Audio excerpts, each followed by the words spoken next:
오늘 우리가 함께 나눌 설교의 제목은 내가 나를 포기할 때 시작되는 하나님의 통치입니다.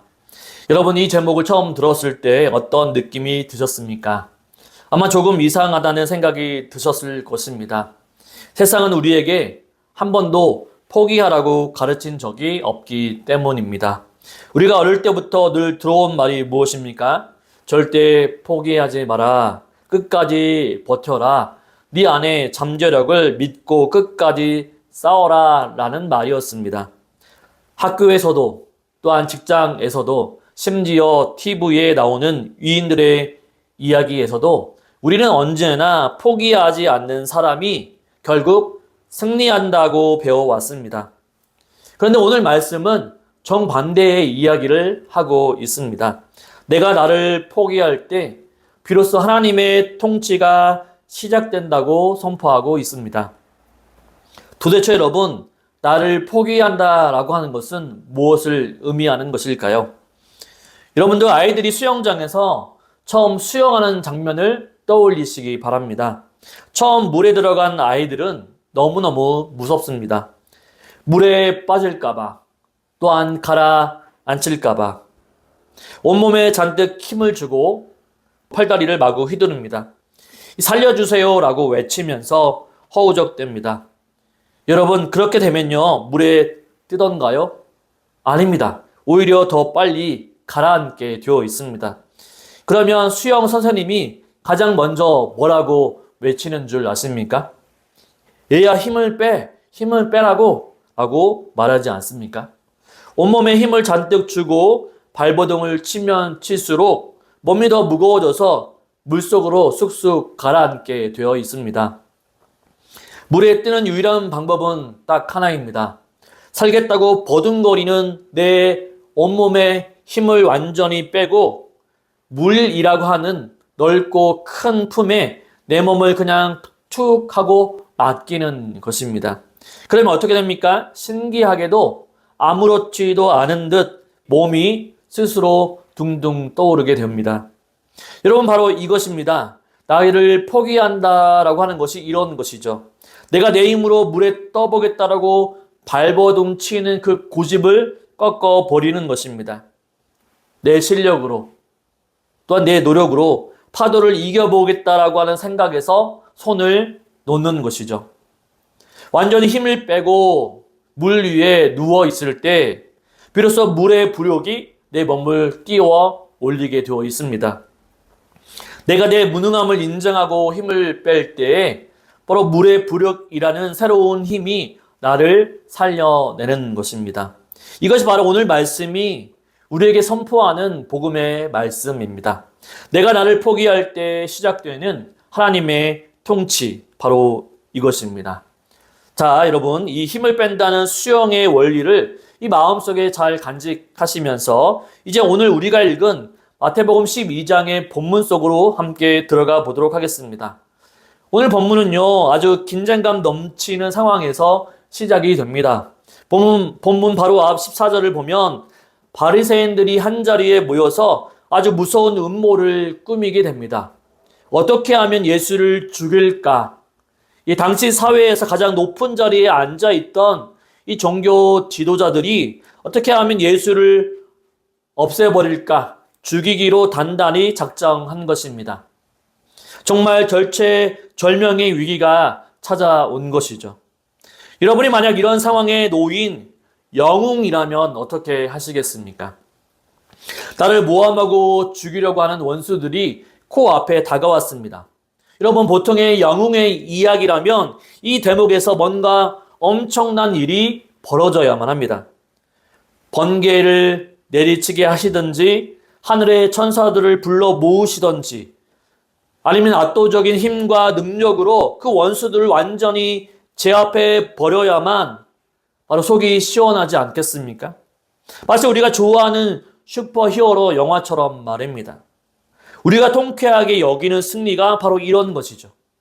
불의한 자가 나타나면 그들을 무찌르고 해서 승리를 얻어내는 것. 바로 이것이 세상이 바로 바라는 승리입니다. 그런데 15절에서 예수님은 우리의 이런 기대를 완전히 무너뜨리십니다. 여러분 다 함께 15절 한번 읽어보겠습니다.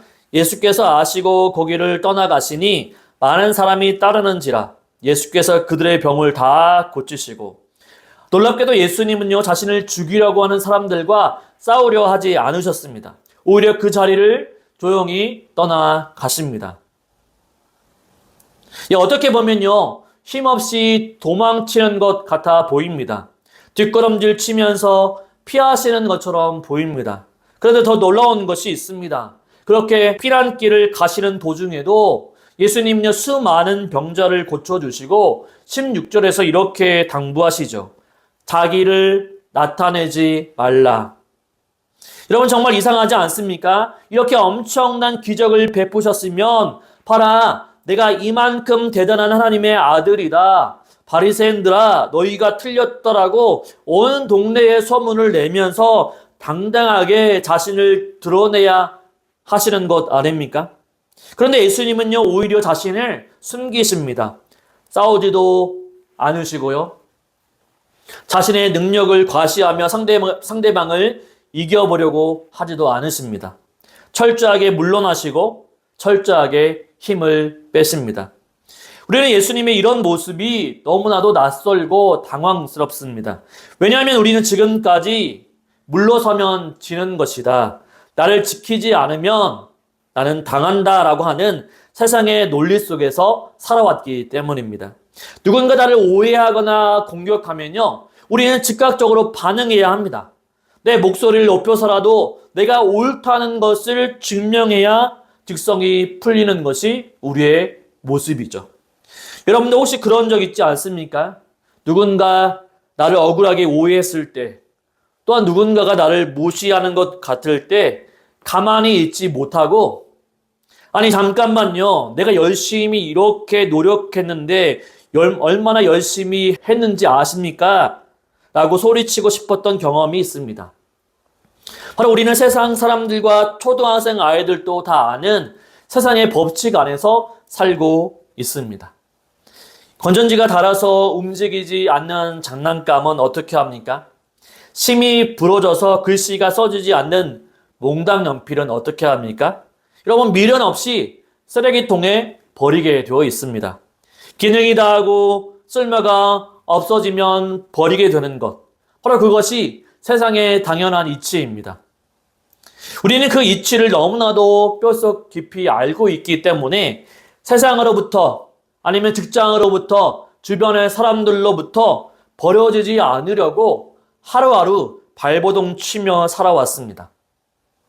그렇기에 나는 아직 쓸모가 있습니다. 나는 아직 강합니다. 나를 무시하지 마십시오라고 끊임없이 이 나 자신을 증명하며 살아가는 것입니다. 그런데 오늘 예수님은 그 치열한 이 자기 증명의 전쟁터에서 조용히 빠져나오십니다. 맞서 싸우는 대신 예수님은 물러나시고 소리치는 대신에 침묵하십니다. 도대체 예수님은 왜 그렇게 하신 것일까요? 왜 화끈하게 이기는 대신에 이렇게 무기력해 보이는 예수님은 물러남을 택하셨을까요?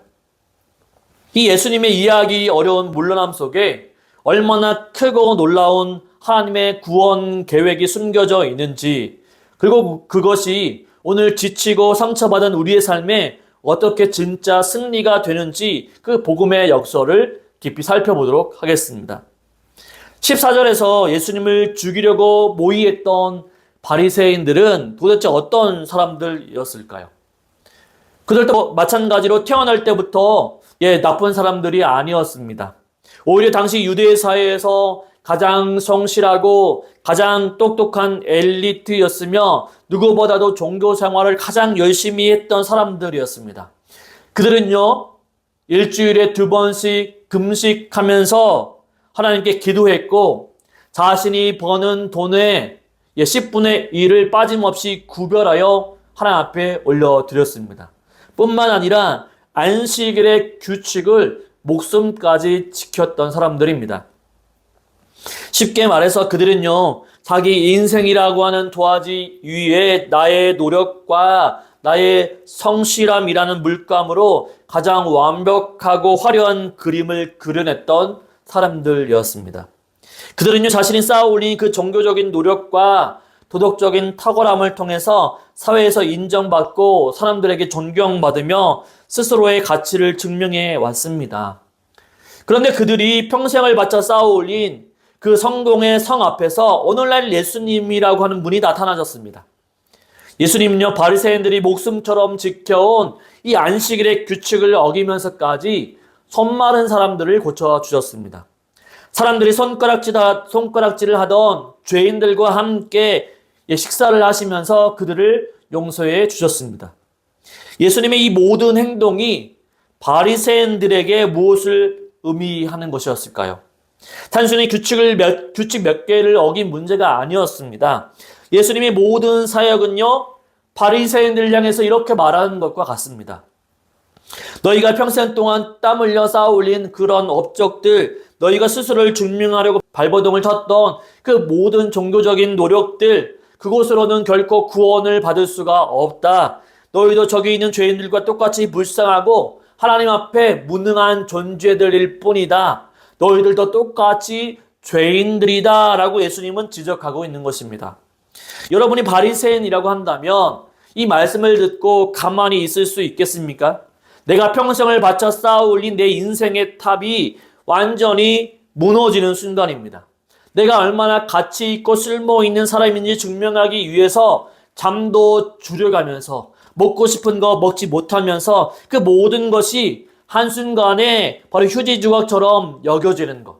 자신의 모든 노력이 휴지 조각처럼 없어지는 것. 그래서 그들은요, 분노하는 것이죠. 그들이 쌓아올린 자기 증명의 성을 지키기 위해서 바로 열심히 노력했는데 그 성을 무너뜨리려고 하는 예수님을 아예 없애버리기로 결심하는 것입니다.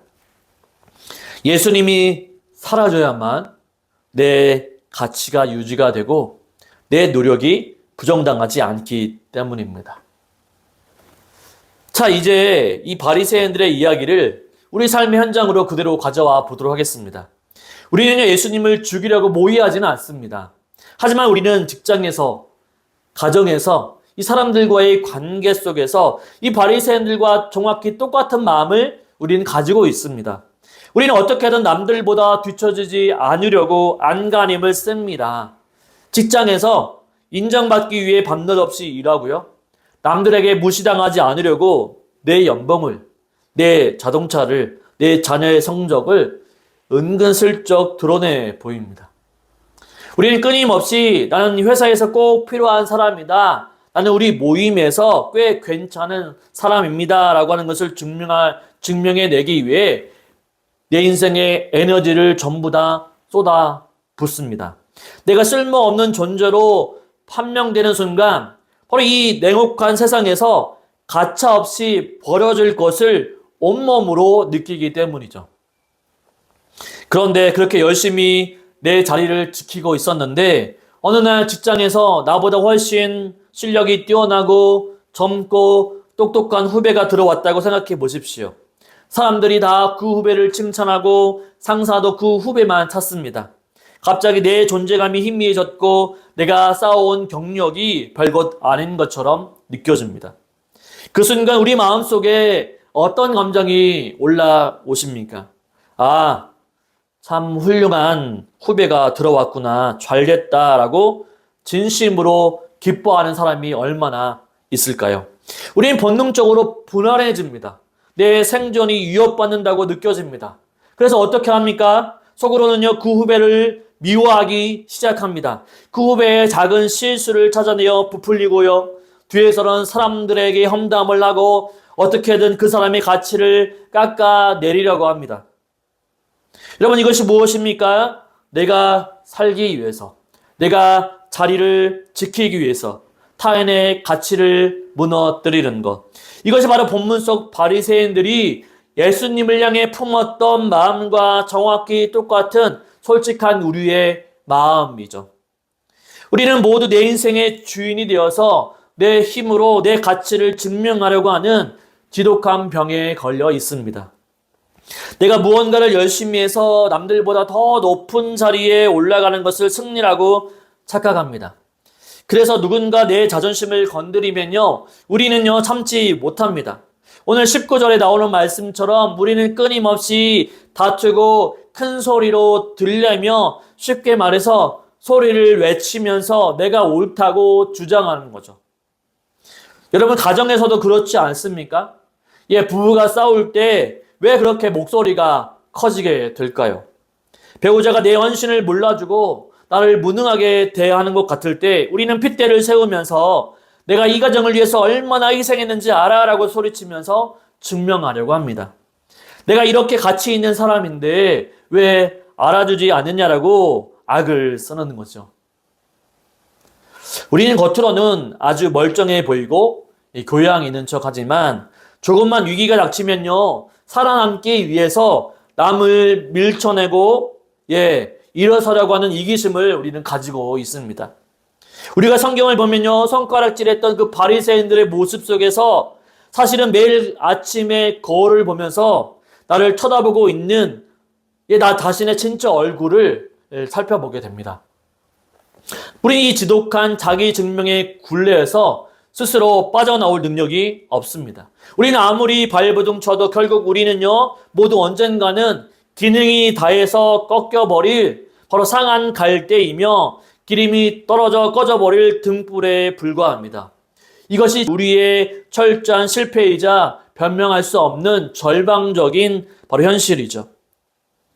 여러분, 그렇다고 한다면 이렇게 소리치고 다투며 자신을 증명하려고 애쓰는 이 절망적인 세상 한복판으로 걸어 들어오신 예수님은 도대체 어떤 분이실까요? 예수님은 이 참혹한 우리의 모습을 어떻게 다루실까요? 우리가 바리새인들과 똑같이 매일 내 가치를 스스로 증명해야만 살 수 있는 이 지독한 불안과 이기심의 노예라는 사실을 우리가 솔직하게 인정하고 나면 우리 마음속에는 자연스럽게 하나의 질문이 떠오르게 됩니다. 그렇다면 이제 내가 어떻게 해야 할까?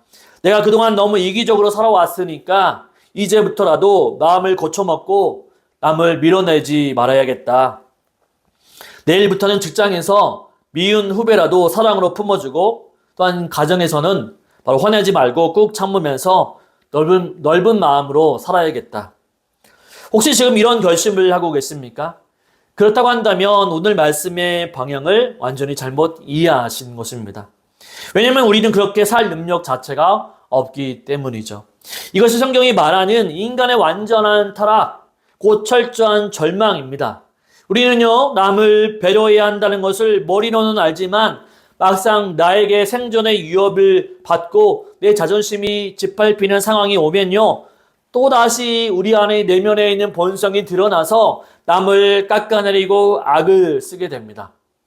결심하고 다짐한다고 해서 우리의 악한 본성이 절대로 고쳐지지 않습니다. 여러분 생각해 보십시오.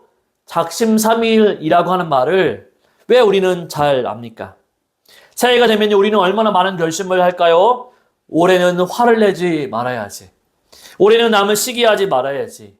올해는요, 더 겸손하게 살아야지라고 우리는 결심합니다. 하지만 그 결심이 하루 이틀 3일 사흘도 지나지 않아서 또다시 화를 내고 또다시 남을 시기하고 또다시 내 자존심을 지키기 위해 소리치지 않으십니까?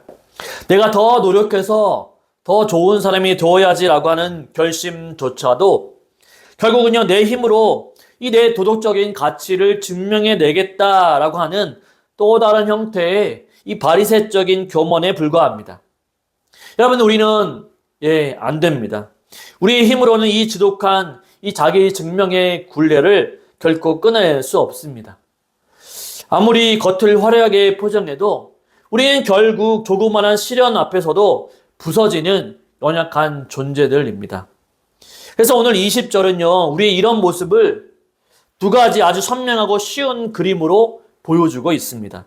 20절 한번 읽어보도록 하겠습니다. 20절, 상한 갈대를 꺾지 아니하며 꺼져가는 심지를 끄지 아니하시기를 심판하여 이길 때까지 하리니.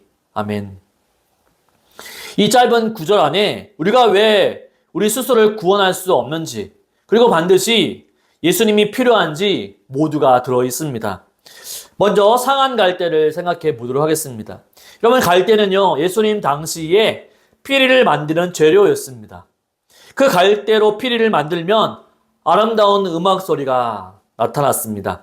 그런데 여기서 상했다라고 하는 말이 어느 정도를 뜻하는 것인지 아십니까? 여러분, 겉에 살짝 금이 나간 정도가 아닙니다. 마치 코끼리가 밟고 지나간 것처럼 완전히 으스러져서 바로 덜렁덜렁 거리는 상태입니다. 다시는요, 어떤 소리도 낼 수 없을 만큼 형체만 간신히 남아있는 상태를 말합니다. 여러분, 완전히 으스러진 갈대를 우리 손으로 다시 꼿꼿하게 세울 수 있을까요?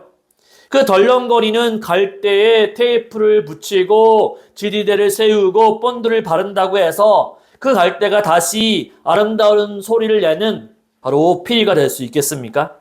예, 절대 불가능하죠. 오히려 우리가 고쳐보겠다라고 손으로 만지작거리면요, 힘을 주는 순간 그 갈대는 툭 하고 완전히 두 동강이 나버릴 것입니다. 바로 이것이 종교와 복음의 차이입니다. 세상의 종교와 도덕은요, 우리에게 이렇게 얘기하죠. 네가 상처를 받았구나. 네가 무너졌구나.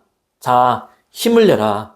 네 스스로 노력해서 이 상처를 극복하고 다시 일어서라. 네가 마음만 먹으면 얼마든지 다시 할 수 있다. 이것은 여러분 위로가 아닙니다.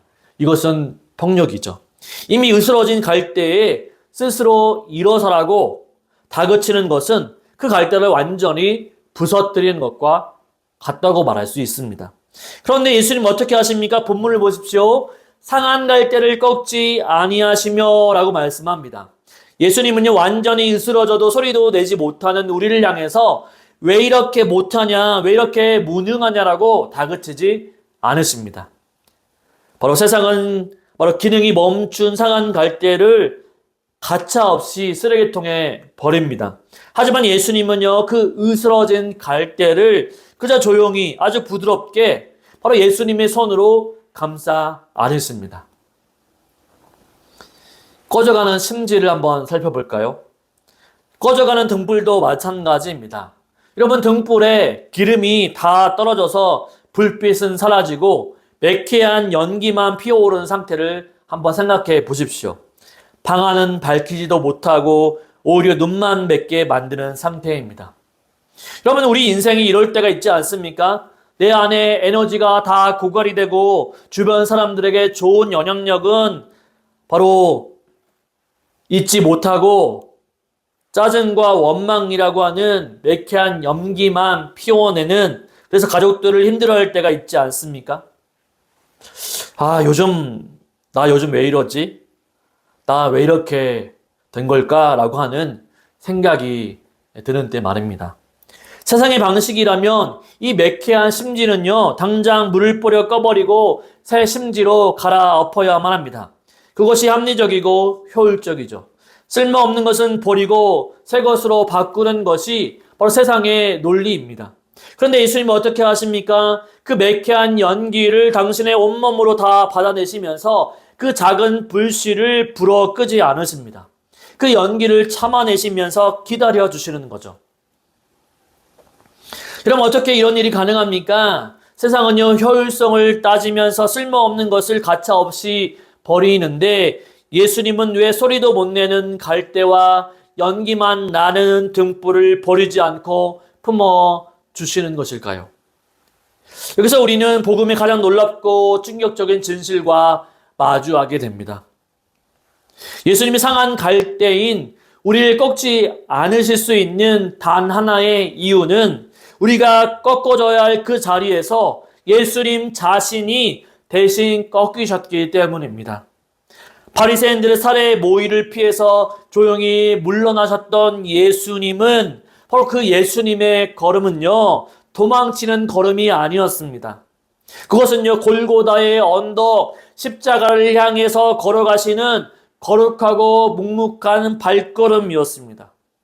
여러분, 십자가 위에서 예수님을 바라보십시오. 예수님은 하나님으로부터 버림받아 캄캄한 어둠 속에 던져주셨습니다. 기름이 다 떨어져 버린 바로 등불처럼 예수님은 십자가 위에서 그분의 생명의 빛은 완전히 꺼져 버렸습니다. 로마 군인들의 채찍에 맞고 못에 박혀서 온몸이 피투성이가 된 채 으스러지셨습니다. 그 누구도 거들떠보지 않는 가장 끔찍하고 처참한 상한 갈대가 되셔서 나무에 달리셨습니다. 왜 하나님의 아들이 그렇게 비참하게 꺾이셔야만 했던 것일까요? 바로 내가 평생을 내 힘으로 나를 증명하려다가 완전히 으스러져 버린 그 실패의 자리에 바로 예수님이 나를 대신해서 서 계셨기 때문입니다. 내가 받아야 할 그 심판의 자리, 내가 져야 할 그 무게를 예수님이 당신의 몸으로 대신 받아 안으신 거죠. 여러분, 우리는 할 수 없습니다. 우리는 내 상처 하나도 내 힘으로 치유할 수 없고, 나를 위협하는 세상 앞에서 내 가치를 스스로 증명하려고 할 수 있는 능력도 내게는 아무것도 없고 철저하게 부서진 존재입니다. 그렇기 때문에 우리는 예수님이 필요한 존재이죠. 나의 노력, 나의 결심, 나의 의로움으로는 절대 이 생존의 경쟁의 지옥 같은 현실에서 벗어날 수가 없습니다. 오직 나를 대신해서 십자가에서 완전히 부서지고 나를 대신하여 그 생명의 불빛을 완전히 꺼뜨리신 예수 그리스도만이 바로 저와 여러분을 살릴 수 있습니다. 나의 잘남이 아니라 나를 살리시기 위해 기꺼이 상한 갈대가 되어주신 그분의 처절한 희생만이 우리를 살려내실 수 있습니다. 이것이 바로 본문 20절 뒷부분에 나오는 심판하여 이길 때까지 하리니 라는 말씀의 진짜 의미입니다. 우리가 생각하는 승리는요, 내가 남들보다 강해져서 밟고 올라서는 것입니다. 그러나 예수님이 보여주는 승리는 전혀 다릅니다. 하나님의 세상을 이기는 방식은요, 힘과 권력으로 원수를 무너뜨리고 쓸어버리는 것이 아니라 당신의 아들을 십자가에서 상한 갈대처럼 내어주심으로써 우리가 그 사람 앞에 무릎을 꿇게 만드는 거죠. 우리는 무언가를 열심히 해서 구원받은 존재가 아닙니다.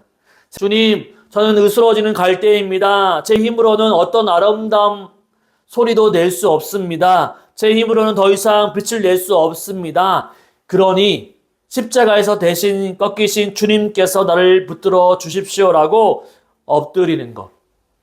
나의 무능함을 하나님 앞에 솔직하게 인정하고 두 손을 들 때 비로소 나를 대신해서 모든 것을 완성하신 예수님의 통치가 내 삶에서 시작이 되는 거죠.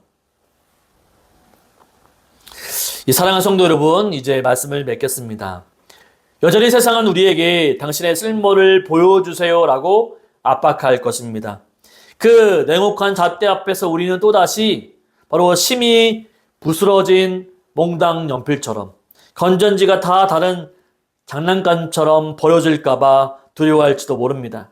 누군가 나를 무시하고 깎아내릴 때 속에서는 화가 치밀어 오르고 나를 방어하기 위해 가시를 세우고 싶은 마음이 또다시 들 것입니다.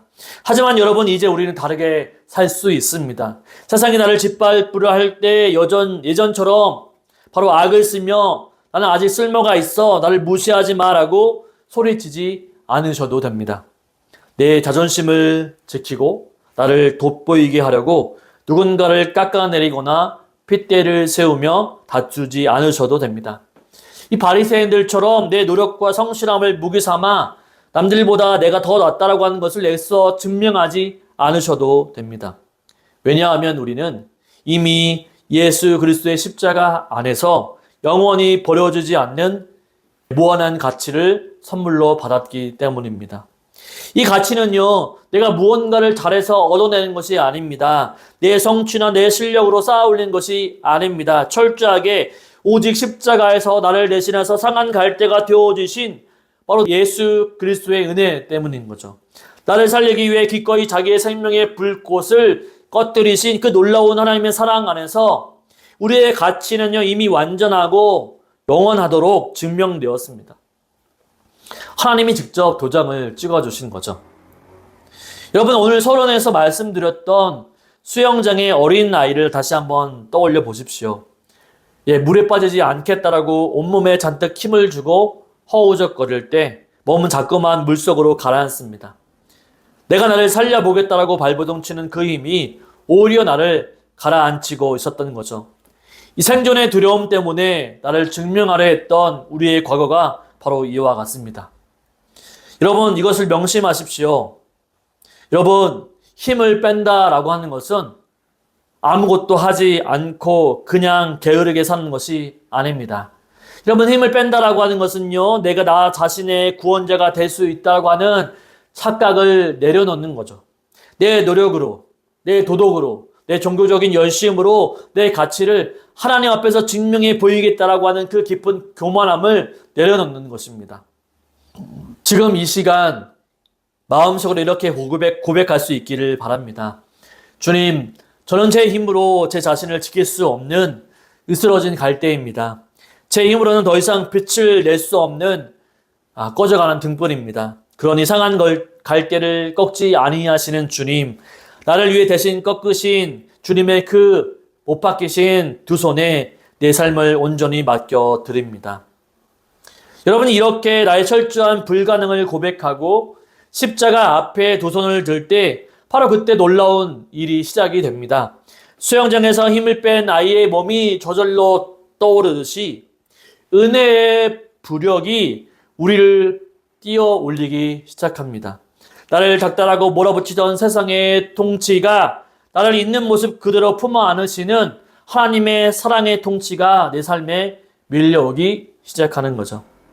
내가 무언가를 이루어내서가 아닙니다. 내가 착해서가 아닙니다. 내가 더 열심히 기도해서가 아닙니다. 나의 잘남은 단 1%도 섞이지 않는 오직 전적인 하나님의 은혜 때문입니다. 오늘 말씀을 우리 마음 가운데 되새기며 참된 자유와 안식을 누리며 이 세상을 살아갈 수 있는 저와 여러분의 인생이 되시기를 주님의 이름으로 간절히 축원을 드립니다.